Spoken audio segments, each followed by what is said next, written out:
말씀의 제목은 예수님의 마음을 닮아가는 성화입니다. 예수님의 마음을 닮아가는 성화라는 제목으로 함께 하나님의 말씀 잠시 나누도록 하겠습니다. 우리 구원에 두 가지 큰 기둥이 있다면 한 가지는 칭의고 또 한 가지는 성화가 되겠죠.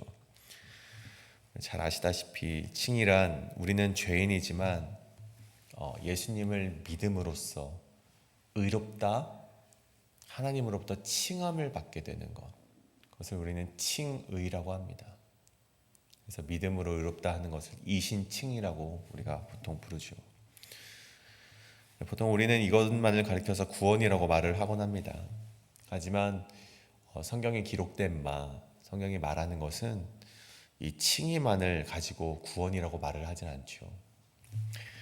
칭의가 구원의 시작점이 된다면 구원을 이루어가는 과정 또한 중요한데 그 구원을 이루어가는 과정이 무엇입니까? 바로 성화입니다. 예수님을 닮아가는 그 성화까지 반드시 이 구원에 포함되어야만이 우리는 그것을 구원이라고 말을 할 수 있다는 것입니다. 오늘 바울은 빌립보 교회에게 이것을 말하는 것이죠. 12절에 보면 그러므로 나의 사랑하는 자들아 너희가 나 있을 때뿐 아니라 더욱 지금 나 없을 때에도 항상 복종하여 두렵고 떨림으로 너희의 구원을 이루라 라고 합니다. 구원을 받으라가 아닙니다. 구원을 이루어 가라라고 말을 하고 있습니다. 이 구원을 이룬다는 것이 무엇입니까?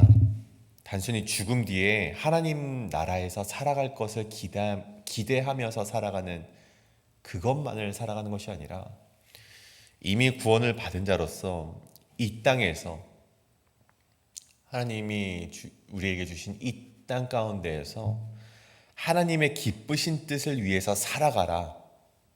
그것이 바로 구원을 이루는 삶이라고 오늘 바울이 빌립보 교회 성도에게 말을 하고 있는 것입니다.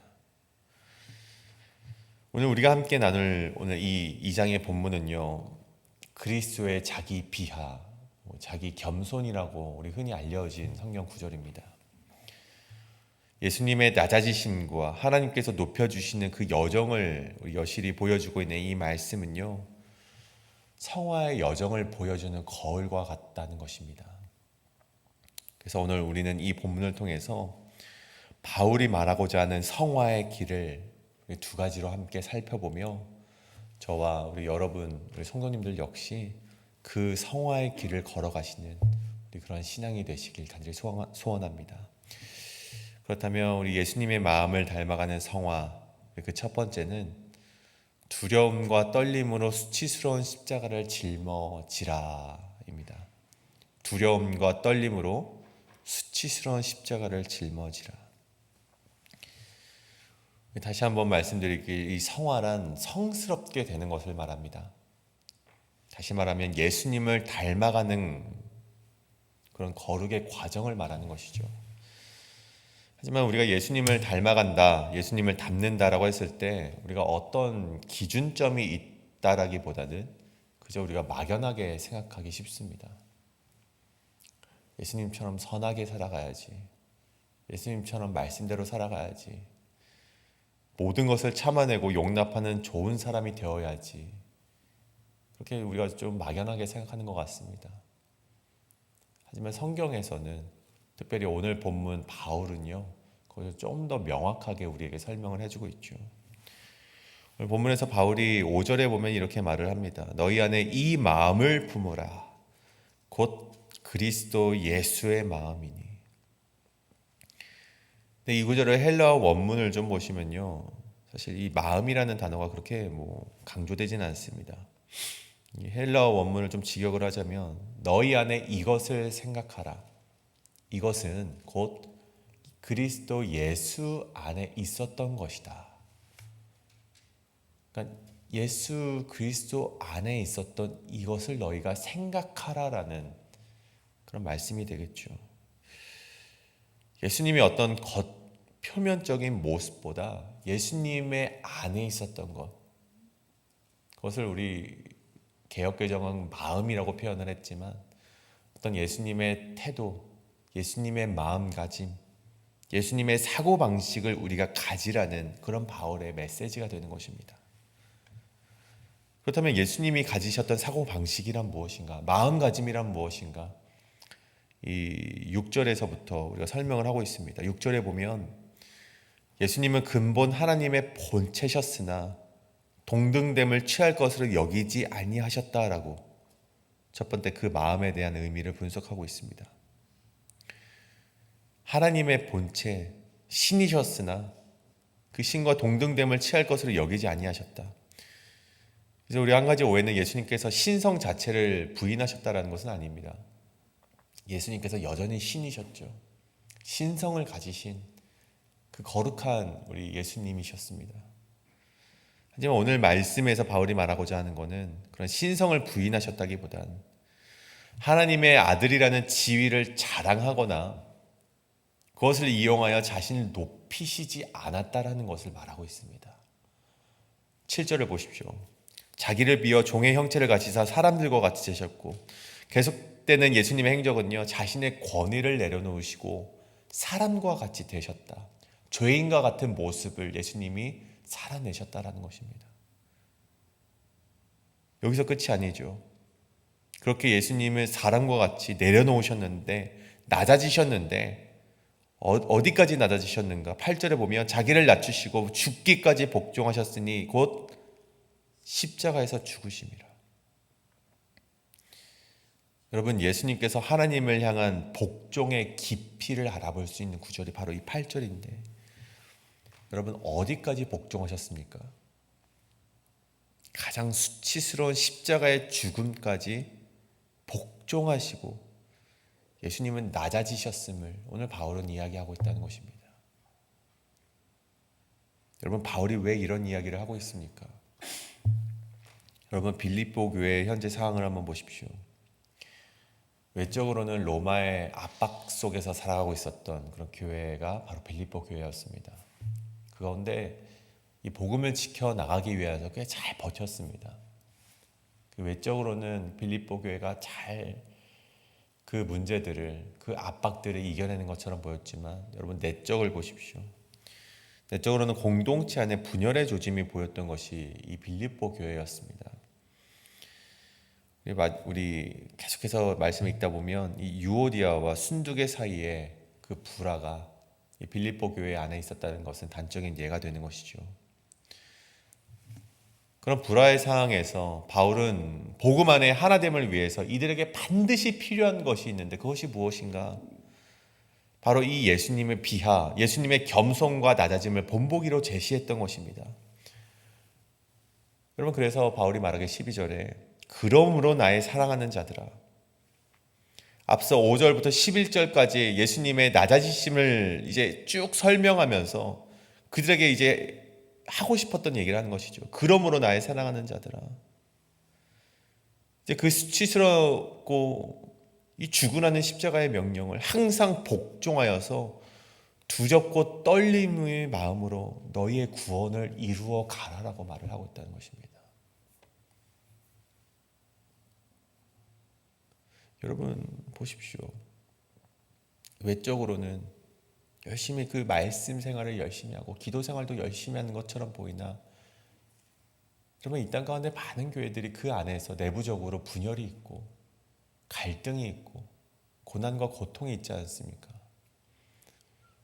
근데 바울 사도는 그런 빌립보 교회에게, 빌립보 교회뿐만이 아니라 이 땅에 수많은 그런 내부적인 분열이 있는 교회에게 말하길, 그러므로 나의 사랑하는 자들아, 그 예수 그리스도를 닮아서 예수 그리스도가 그 십자가에 죽기까지 낮아지심의 그 복종을 우리가 닮아서 우리 역시 항상 복종하여 두렵고 떨림으로 너희의 구원을 이루어가라.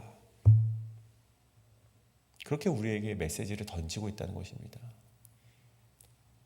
여러분, 바울의 오늘 이 메시지가 바로 그 구원의 두 번째 여정, 바로 성화의 과정을 말하는 것이죠. 여러분, 구원을 이루라는 말이 마치 우리의 행위를 통해 구원을 얻는 것처럼 보이지만 그렇지 않습니다. 우리 안에 이미 칭히 하나님께서 우리를, 이 죄인된 우리를 의롭다고 칭하셨던 그 인치심이 우리 안에 먼저 되고, 그렇게 얻어진 구원의 시작을 성화로 이루어 가라는 것을 말하는 것입니다. 구원받은 자답게 살아가는 것, 그것이 바로 성화인 것임을 우리 바울 사도가 말하는 것이죠. 여러분, 그 과정은요, 두려움과 떨림의 시간입니다. 여러분, 수치스러운 십자가를 짊어지는 것이 어떻게 영광만이 있겠습니까? 우리 주일에 서재원 목사님의 말씀처럼 그리스도인의 삶의 동전 한쪽 면은요, 고난입니다. 그 고난을 짊어지는 순간 두려움과 떨림은요, 우리에게 존재하게 됩니다. 하지만 여러분, 두려움과 떨림, 여러분 오늘 말씀해 보면 두려움은 포보스, 헬러 포보스는 뭐냐? 우리를 다시 높이실 것을 믿는 하나님에 대한 존경, 경외심을 말하는 것입니다. 그것을 가르쳐서 우리 바울 사도는 두려움을 가지라. 너희 하나님께서 다시 높이실 그 두려움과 경외심을 가져라. 그렇다면 떨림은 무엇이냐? 트로모스. 마치 전쟁을 앞둔 병사가 두렵고 떨리는 마음이 있지만 도망가지 않고 책임을 다하는 모습으로 그 앞에 서 있듯이 너희 역시 그 고난 앞에 서 있어라. 내가 도망가고 싶지만 도망가지 말고 그 십자가 앞에 서 있어라. 그 두렵고 떨리는 마음으로 너희의 성화를 이루어가라. 구원을 이루어가라라고 바울 사도가 오늘 빌립보 교회에게, 그리고 이 땅에 이 시대의 교회에게 그렇게 메시지를 던지고 있다는 것입니다. 여러분, 이것이 아무도 이룬 적이 없는 것이라면 우리가 어떻게 그것을 상상해 볼 수 있겠습니까? 어떻게 우리가 그 길을 걸어갈 수 있겠습니까? 하지만 우리는 알고 있습니다. 이미 이 길을 걸어간 자가 있음을 우리는 알고 있습니다. 바로 예수 그리스도께서 그 길을 먼저 걸어가셨고, 물론 이 길이 넓고 쾌적한 길은 아닙니다. 좁고 아무도 가려 하지 않는 길이라 할지라도 여러분, 이 길의 끝에 무엇이 있는지 우리는 알고 있지 않습니까? 오늘 말씀해 보십시오. 9절에 이러므로 하나님이 그를 지극히 높여 모든 이름 위에 뛰어난 이름을 주사 하늘에 있는 자들과 땅에 있는 자들과 땅 아래에 있는 자들로 모든 무릎을 예수 이름에 꿇게 하시고 모든 입으로 예수 그리스도를 주라 시인하여 하나님 아버지께 영광을 돌리게 하셨느니라. 우리가 낮아지고 저 십자가 앞에 죽기까지 복종하는 그 길이 굉장히 어렵고 두렵고 떨림으로 이루어 나가야 하는 좁은 길의 길이지만 그 길을 걸어가는 자들에게 하나님은 높여주심의 은혜를 반드시 허락하신다는 것입니다.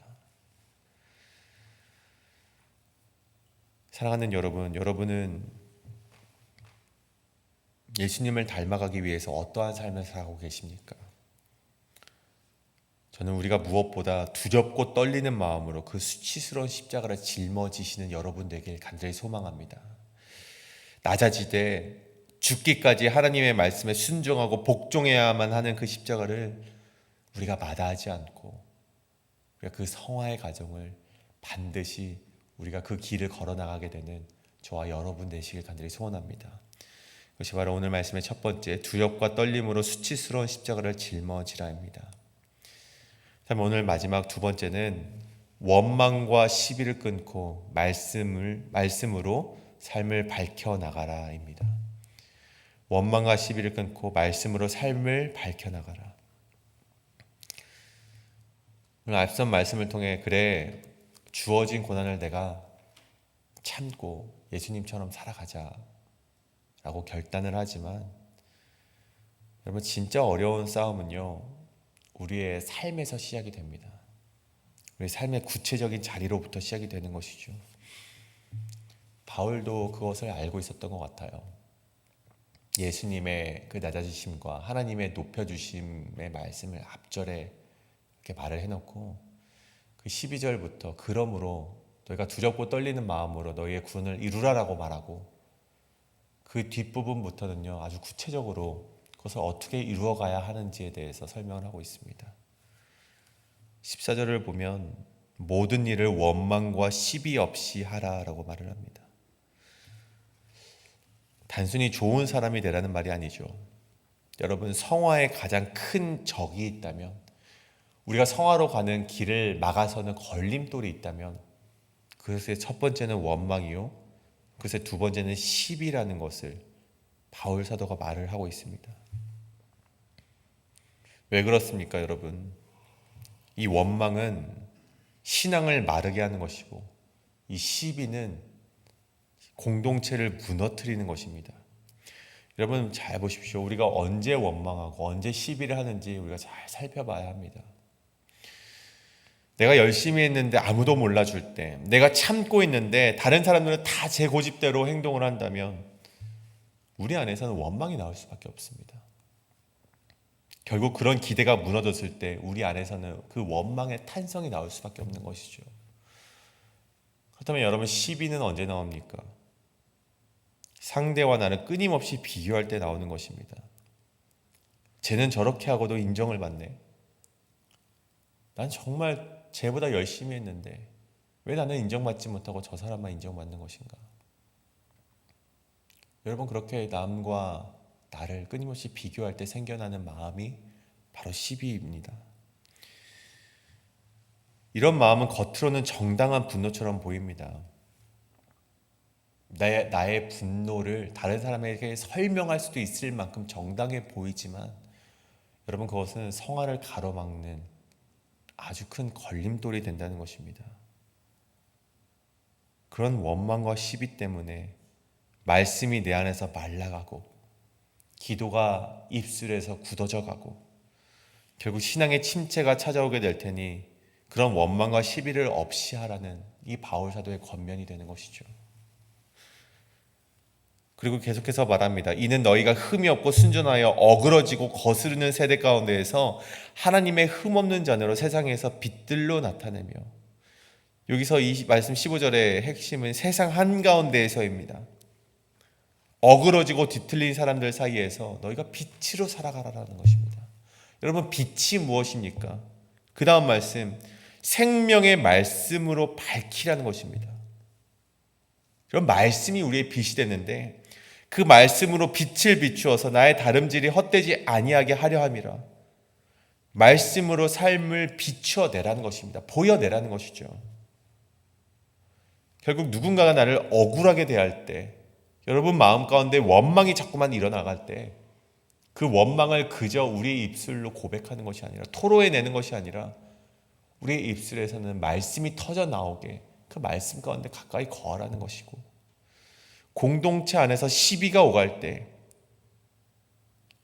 우리가 그 시비 가운데 어둠으로 사라지는 것이 아니라 말씀으로 자꾸만 우리의 삶을 밝혀내라는 것입니다. 그것이 바울이 우리 그리스도인들이 살아내야 될 성화의 삶이라고 우리에게 당부해 주고 있는 것입니다.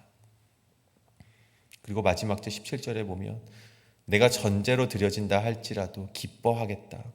즉 나는 죽을지라도 너희가 이 성화의 싸움을 이겨내고자 한다면 나는 그 자체로도 충분하다라는 바울의 고백이 되는 것입니다. 사랑하는 여러분, 우리는 너무 자주 이 큰 죄만을 경계하면서 살아가곤 하지만, 여러분의 성화를 막아서는 것은요, 아주 작은 죄악으로부터 시작이 됩니다. 가장 무서운 것이 있다면 습관처럼 내뱉는 원망과 무심코 흘리는 시비로부터 여러분의 성화는 막히게 된다는 것입니다. 말씀은 말씀이고 이 현실은 현실이지, 현실을 살아낼 때 어떻게 말씀만 가지고 살아낼 수 있겠어?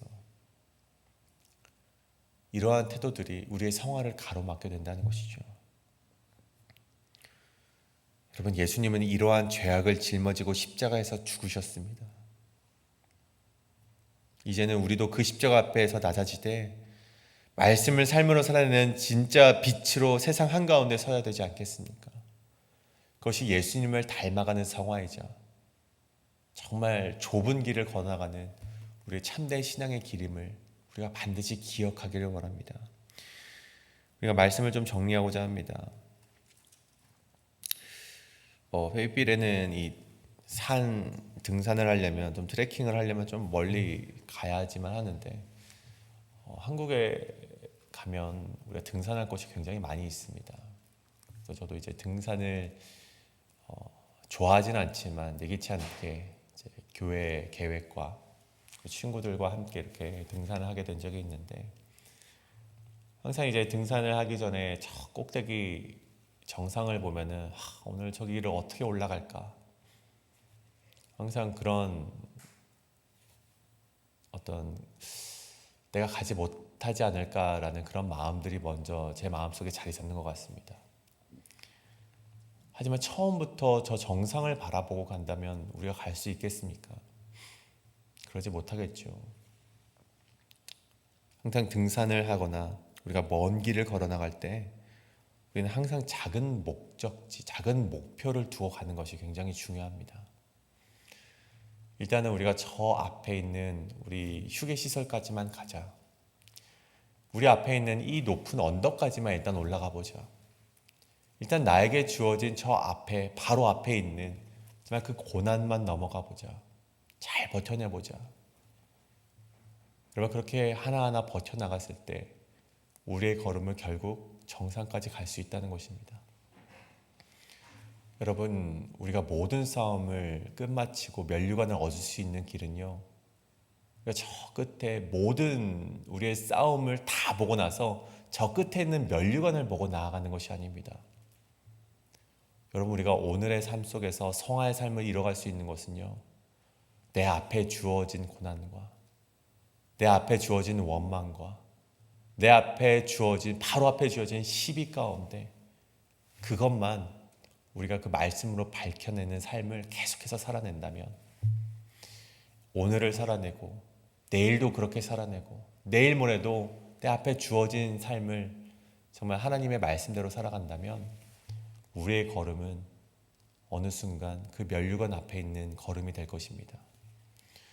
그러면 저 먼 앞을 앞서서 생각하지 마시고 오늘 나에게 주어진 십자가만을 생각하시고 이 십자가 앞에 예수님을 생각하며 죽어내실 수 있는 여러분의 삶이 되길 원합니다. 그렇게 오늘 하루하루 우리의 삶을 성화로서 살아가시고 그렇게 우리의 삶을 구원으로 이루어 나가시는, 매일과 같이 두려운 순간이 주어지지만 매일과 같이 성화로서 승리해 나가시는 저와 여러분의 삶이 되길 간절히 소원합니다. 오늘 이 시간 이 말씀을 가지고 기도하실 때 주여 아버지여, 내가 그러한 마음으로 구원을 이루어 나가는 우리 모든 성도님들 되게 하여 주시옵소서, 내가 되게 하여 주시옵소서라고 함께 기도하며 나아가도록 하겠습니다. 기도합니다.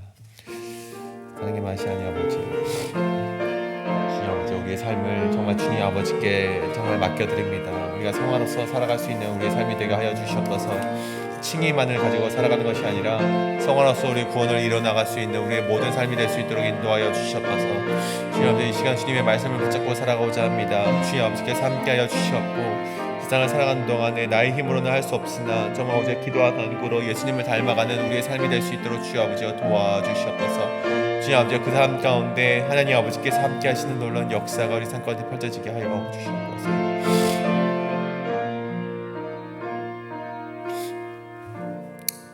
사랑의 마시아니 아버지, 우리가 주님을 닮아가는, 예수님을 닮아가는 성화의 삶을 살아가길 원합니다. 주님 아버지, 우리가 때로는 우리 삶 가운데 펼쳐진 고난과 그 고통스러운 순간 때문에 우리가 원망을 하고 시비 가운데 우리의 입을 더럽히는 것을 서슴지 않고 살아가곤 합니다. 습관 가운데 주님이 나에게 보여주신 은혜와 사랑에도 불구하고 우리의 죄악된 습관 때문에 자꾸만 그렇게 죄악된 길로 걸어나가는 우리를 불쌍히 여겨 주시고, 주님 이제는 예수님이 걸어가신 길을 닮아서, 그런 예수님의 마음을 닮아서 주님 아버지, 이제는 우리가 그 성화의 삶을, 주님을 닮아가는 그 거룩한 삶을 살아낼 수 있는 우리 모든 성도님들 될 수 있도록 인도하여 주시옵소서. 우리가 그 길이 어렵고 좁은 길이지만 그 길을 걸어갈 때 하나님께서 우리를 높여주실 것을 믿습니다. 주님 아버지, 우리가 때로는 억울하고 고통스럽고 두려움으로, 우리가 때로는 떨림으로 그 길을 걸어나가지만 그 길 가운데 하나님이 함께 동행하신다는 것을 믿으며 오늘을 그러한 삶을 살아가기로 결단하는 우리 모든 성도님들 될 수 있도록 인도하여 주시옵소서. 이제는 우리 주 예수 그리스도의 은혜와 우리를 사랑하시는 하나님의 사랑과 성령님의 인도하심이 이 시간 주님의 말씀을 붙잡고 살아가고자 결단하는 회의빌 한인장로교회 모든 성도님들과 교회와 사역 가운데 이제로부터 영원토록 함께 하시기를 간절히 축원하옵나이다. 아멘.